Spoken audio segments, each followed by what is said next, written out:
It's on. Alright, welcome to the cloud forest of Biosfera retreat. We have about 7 manzanas, which comes up to, I don't know, maybe 11 or 12 acres of more or less virgin cloud forest here. On this property, we are very happy to share it with some sloths, jaguars, monkeys, very wide assortment of tropical birds. Howler monkeys? Yeah, actually, howlers. We haven't really seen too many of them, but you can hear them in the morning barking their heads off and stuff like that. And they move around looking for different foods. I hear a river source down there. There's Creek. a waterfall. The waterfall lets out over there. All the way down this gorge here. Just take a couple steps up, you can see the sunlight bouncing off the pool at the bottom. There's not a lot of flow right now, just because of the time of year, but there's a waterfall right over here that it flows all year long. It never stops running water. Can't be said for all the waterfalls and water sources around here. But there's a tiny little creek, and like I said, it's got a low flow at the moment, but it's a source of life, you know. It gives our neighbors water, it gives us water, it grows all this that you see here, everything that you may have seen down there in camp. So this is all property of the Biosfera? Yep, this is all part of our property, our trust. So if you want to get here, you can just go to Jinotega, Nicaragua, and take a bus.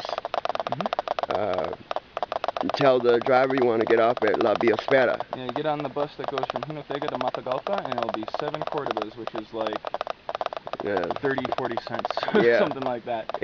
Or you can hitchhike. Yeah, this little path right here is, this is what takes you down to the waterfall. I'm not going to recommend it right now just because the flow is a little bit low and things like that. This is a little bit more exciting, the way that we're going over here. Watch your step, don't fall in the puddle.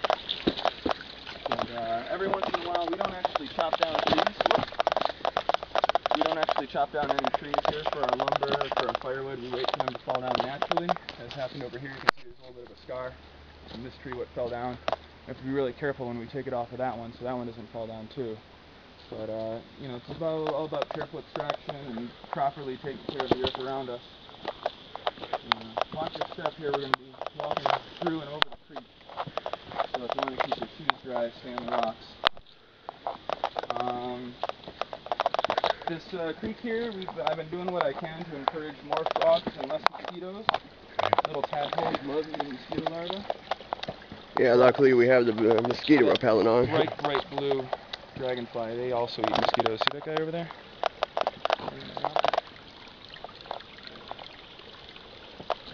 Beautiful. This right here is one of the private spaces that we offer to our guests. It's called the Loft at Falling Water. Right now it's not really set up for receiving guests. It's more of like a quick way station in the woods where we come down, or I come down to rest, get a drink of water out of the creek, or, you know. And how much a night is it to stay at the La Biosfera? Biosfera. Biosfera. $12 a night for the main lodge, the bunk room where you slept last night. But couchsurfers get 1 free night, 1 free meal.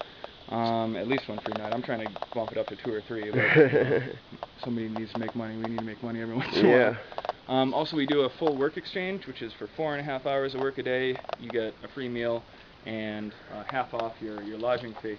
And then we have different lodging options, like this place right here, this loft. This is about $14 or $15 a night.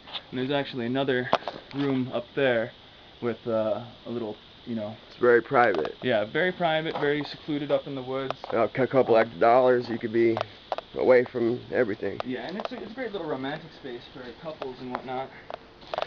We got a trail over here that I'm in the middle of blazing. I haven't scaled it out for steps yet, but I've cleared it a fair amount, trying to reach the summit of the mountain that we own. And this is going to be pretty much, I think, the most direct and easy access. Doesn't involve too much climbing and too much craziness.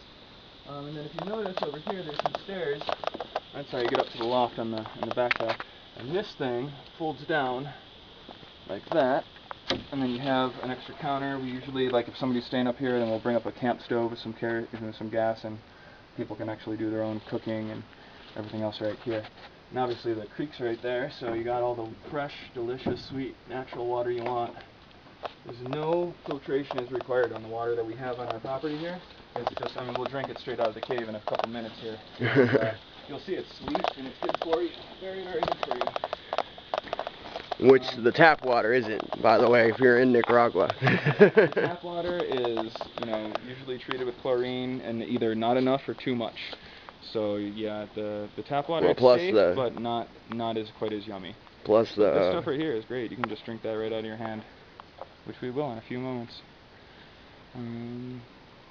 But yeah, we've been growing some foods around this cabin too, in case people want to stop and eat. We've got bananas.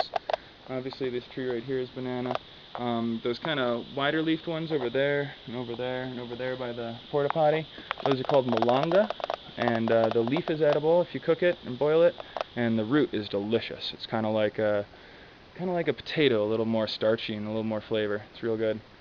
And then there's the outhouse over there, obviously, as well, so you don't have to just dig a hole every time you want to do your business.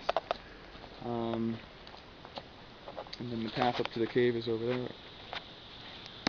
Okay, that's a short look at La Biosfera. Remember, from Esteli, take a 3-hour bus to Jinotega, and then catch not the Managua bus, but the Matagalpa bus.